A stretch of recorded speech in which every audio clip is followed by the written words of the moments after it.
இப்ப நம்ம ஹீரோ எங்க என் பொண்ணுன்னு கேக்குறாரு. அவருடைய ஒய்ஃபு நீ தான் அவளை கொண்டுட்டேன்னு சொல்றாங்க.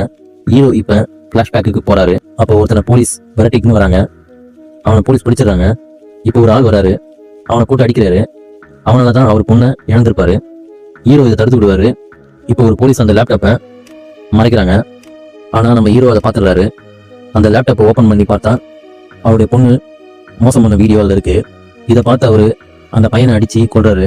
இப்ப அந்த கொலைய பொண்ணை பறி கொடுத்த இன்னொருவர் ஏத்துக்கிறாரு. இப்ப ஹீரோ கோவமா அவங்க பொண்ணை பார்க்க வராரு. அவங்க ஒய்ஃப் தடுக்கிறாங்க. அவர் அவளை சாகடிக்காம விட மாட்டேன்னு சொல்லிட்டு கதவை எட்டி உதச்சி உள்ள போனா அவங்க பொண்ணு அங்க தூக்கு மாட்டின்னு இருக்காங்க. இதை பார்த்து அவரு மயங்கி விழுந்துடுறாரு. இப்ப நம்ம ஹீரோ நார்மலா ஆயிட்டாரு. இவர் பண்ண கொலைய ஏத்துக்கினவர் ரிலீஸ் ஆகி வராரு. அவரை பார்க்க நம்ம ஹீரோ போறாரு. நீங்க ஏன் நான் செஞ்ச கொலைய நீங்க ஏத்துக்கிறீங்க அப்படின்னு கேக்குறாரு. இப்ப அவங்க பேசினருக்கு சொல்ல அவங்க ஒய்ஃப் வந்து பாத்துடுறாங்க.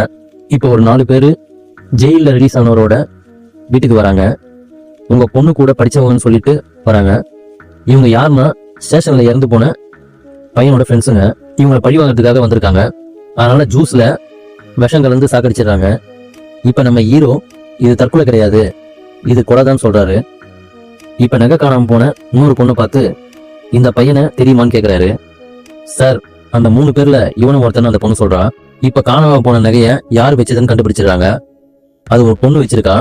அந்த பொண்ணு இப்ப விசாரிக்கிறாங்க. சார், இது ஒரு பொண்ணு துணியை வாங்கிக்கிட்டு அவ போட்டுட்டு இந்த துணியை போட்டுட்டு போயிட்டான். அதுலதான் சார் இந்த நகை இருந்தது அப்படின்னு சொல்றான். இப்ப அந்த துணியை போட்டுட்டு போன பொண்ணு மேனேஜர் கிட்ட பேசிக்கிட்டு இருக்கா. இதை நம்ம ஹீரோ கேமரால பாக்குறாரு. மேனேஜரை கூப்பிட்டு ஹீரோ கேட்கிறாரு, மேனேஜர், இந்த பொண்ணு பெங்களூர் பப்ல பார்த்துருக்க சார், அதான் கேட்டேன். இப்ப நம்ம ஹீரோ பெங்களூர் கிளம்புறாரு. அடுத்த பாட்டுக்கு சப்ஸ்கிரைப் செய்வோம்.